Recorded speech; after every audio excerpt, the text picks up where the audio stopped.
Hey, good morning, all you friends and family members. This is Richard Wallace Jr., Reformers Unanimous Chapter Director, number 520, based out of Flower Mound, Texas, with today's Director's Daily Dose that keeps the devil defeated. And this is the day that the Lord hath made. I will rejoice and be glad in it. And we understand that the joy of the Lord is our strength. And so my heart's prayer for myself and for you today is that you will walk in the Spirit and live in the Spirit so that His joy may be full in each and every one of our lives, so that we may have strength for the battle, strength for today, strength to overcome temptation, addiction, sin, and Satan in our lives, so that we might lead the abundant Christian life rather than live in redundancy and defeat and depression and all of those things that seek to keep us rendered useless and ineffective for the cause of Christ. Go with me, if you would, to the 33rd Psalm, Psalm chapter number 33, and here in verse number 16 we see, "There is no king saved by the multitude of an host.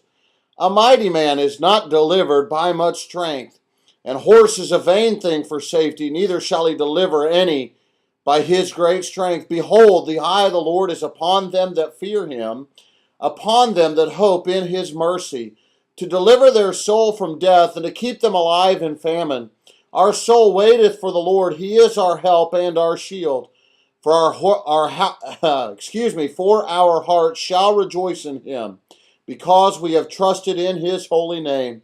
Let Thy mercy, O Lord, be upon us, according as we hope in Thee." You know, we live in a society today that makes much of men's men and strong people and strong individuals and movers and shakers and strong women, and much of the socialistic philosophy of overcoming addiction is by willpower and strength of mind and strength of heart and overcoming through willpower, and willpower just simply does not work. And here the psalmist David realizes something.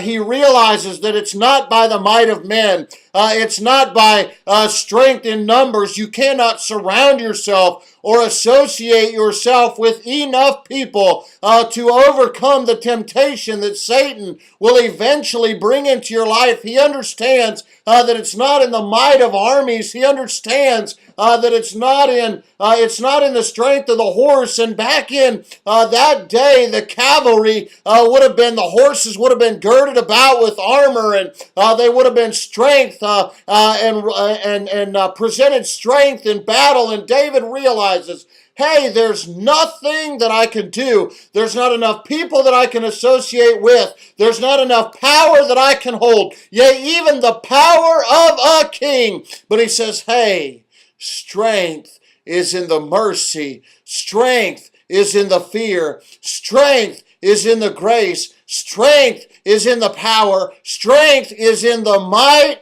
of the Lord. And when I submit to the mercy and the might and the power and the grace of God in my life, and I wait on His power to come upon me, it's then and only then may I walk and fight, may I run and not faint. My prayer for you today is that you would live your life with a realization that the eyes of the Lord run to and fro into every place, that you would live in fear and awe and in a deep respect and a deep regard for Almighty, omnipotent God, realizing that your victory comes only from Him. For when we realize that and we begin to walk in power and we begin to overcome and lead life of victory over addiction, it's then and only then that we must sit back and give God the praise and the glory and the exaltation that's due His holy name. And that's what God longs for, is the glory that's due His holy name. I cannot wait. I cannot wait about another 3.5 days until we meet right back here in Flower Mound at 7 o'clock. And my hope and my prayer is that you will come with victory and praises and glory to God of how He's helped you to overcome. I love you, and I cannot wait until Friday night at 7 o'clock. God bless.